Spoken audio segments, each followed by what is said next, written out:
You are now listening to theGrio's Black Podcast Network, Black Culture Amplified. You know, white people have a lot of questions. Like, hey, do you know this guy named Jamal? Or, hey, can you show me how to do the kick turn part of the electric slide? Or, here's one of my favorites. That might not be racist to you, but how would it sound if a white person said that? Of course, that's one of their favorites.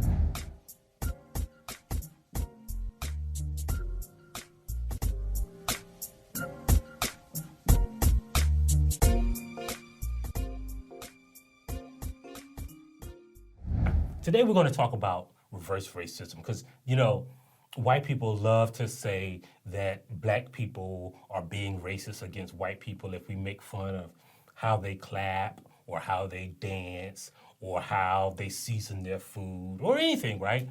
Like if you make a joke about white people, there's going to be a white person who says, hey, that's racist against white people. And what would you say if a white person said that, right? What they're talking about is the idea of reverse racism. So today we're going to talk about reverse racism, see whether or not it exists, and, you know, explain and explore it. So first, we have to know what reverse racism is. Now, reverse racism is not like, you know, that movie Tenet, where like you can just be racist in reverse. No, because that's not reverse racism, that's something else. Reverse racism is a theoretical idea that if black people do stuff or say stuff about white people, it's the same as when a white person says or does something harmful to black people. Reverse racism does exist theoretically, but you can't talk about reverse racism just in a vacuum, right? Like just like you can't talk about racism in a vacuum, right? Like the N-word doesn't upset black people because it just sounds funny.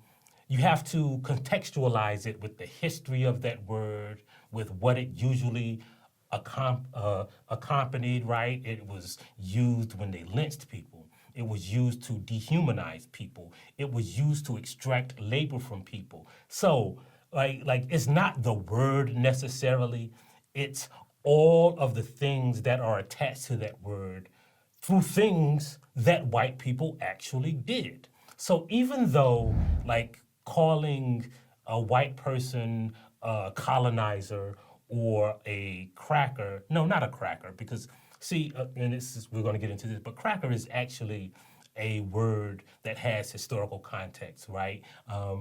The person who supervised slaves often was someone who was hired by the person who owned the slaves. All slave supervisors, a lot of slave supervisors, were not slave owners.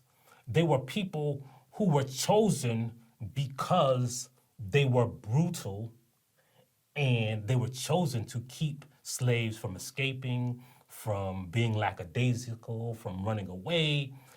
And so they were known for cracking the whip extra hard or being whip crackers, which was eventually shortened to crackers. Theoretically, those are two bad words, but it doesn't connote the same history of harm.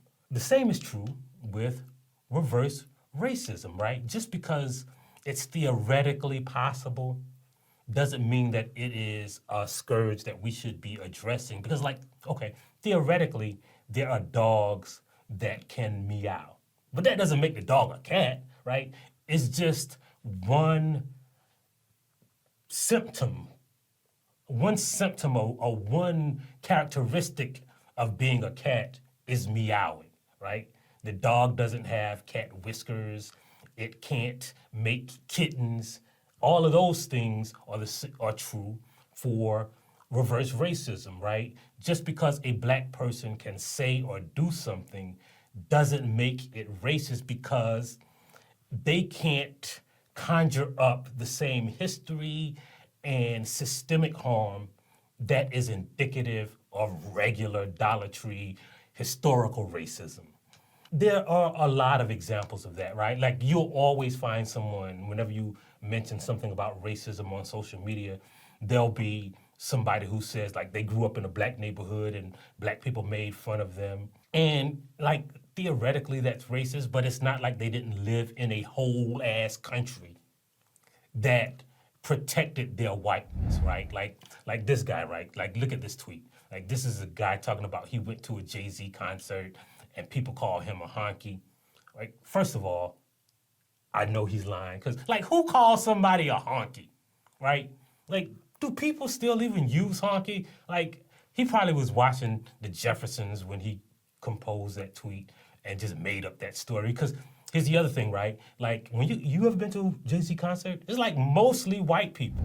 Like white people are the biggest consumers of hip hop. They are the ones who can afford Jay-Z tickets. Like it costs $1 million to sit on the last row at a Jay-Z concert.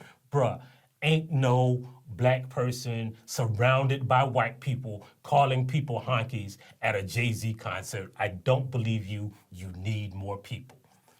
But this example is indicative of people who claim reverse racism exists. They like to cherry pick that one time that somebody did something that made them feel kind of bad and equate it to the whole history and the constitutional approval of racial discrimination that existed in America or exists in America for the last 400 years, right? And that's false equivalency at best and just lying at worst, right? Because you have to understand how black people understand racism. So one of the best examples is this recent, like just a couple of weeks ago, Pew came out with this poll and it asked people, like, what's the worst kind of racism? When you think about racism, what do you worry about? And here's what black people said. They're not worried about individual acts of racism. They're worried about systems and institutions that perpetuate inequality. You can see the results right here. So, like, white people like to think of racism as bad things that are intentionally done against black people. But what we're talking about is the system, the institution, the aura of America that disenfranchises and economically disempowers black people for centuries. And when you think about those systems, right, you realize that black people and reverse can't be racist or are not usually racist because when black people create systems or are in control of systems, they don't disproportionately negatively affect white people. Like, ask yourself, why don't white children do bad in majority black schools?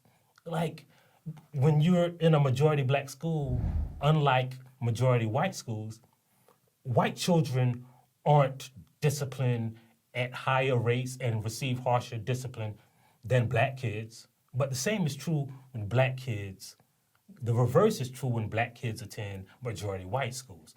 And you have to ask yourself, why doesn't that exist? Or like when a white person moves into a black neighborhood, why don't, we hear a bunch of stories that say, white person go home, or why don't we see more black lynchings in majority white neighborhoods in the 1920s or the 1930s or the 1940s? Or why don't black police officers shoot more white people?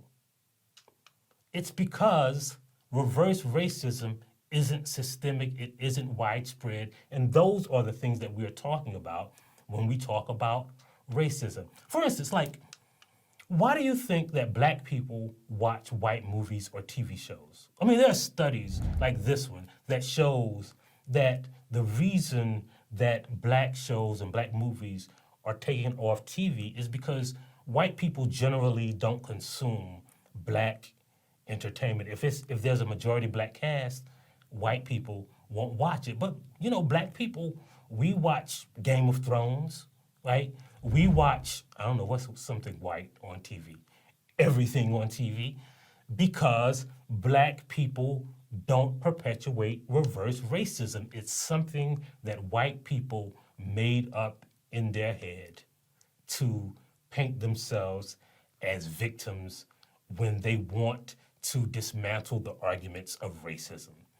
But just because it exists in isolated incidents like dogs who can meow or a fish who can walk on land doesn't mean it's a problem that we should focus and concentrate our efforts on eradicating. The regular kind of racism is much more pervasive.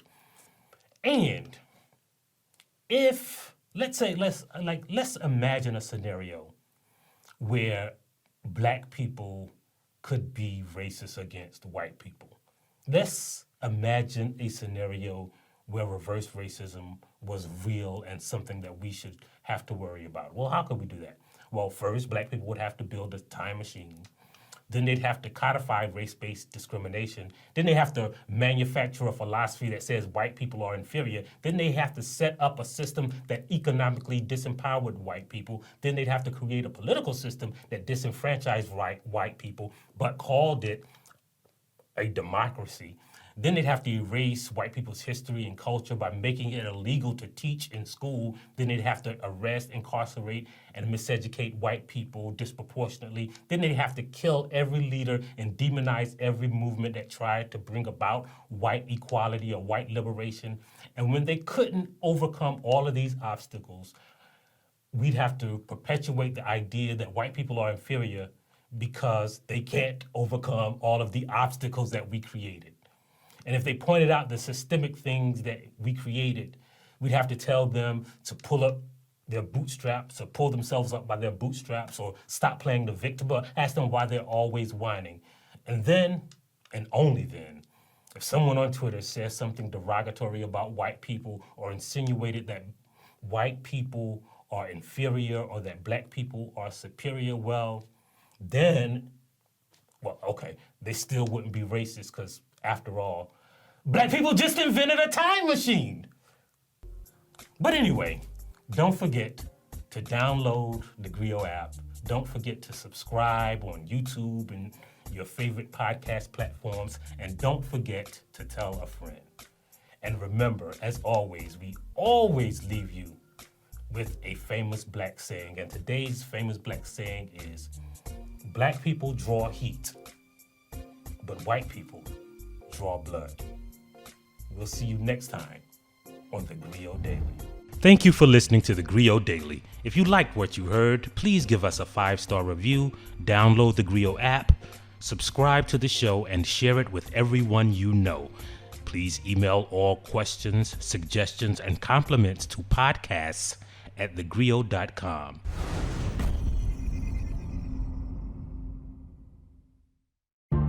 The Grio Black Podcast Network is here, and it's everything you've been waiting for. News, talk, entertainment, sports, and today's issues, all from the Black perspective. Ready for real talk and Black culture amplified? Be inspired. Listen to new and established voices now on the Grio Black Podcast Network. Listen today on the Grio mobile app and tune in everywhere great podcasts are heard.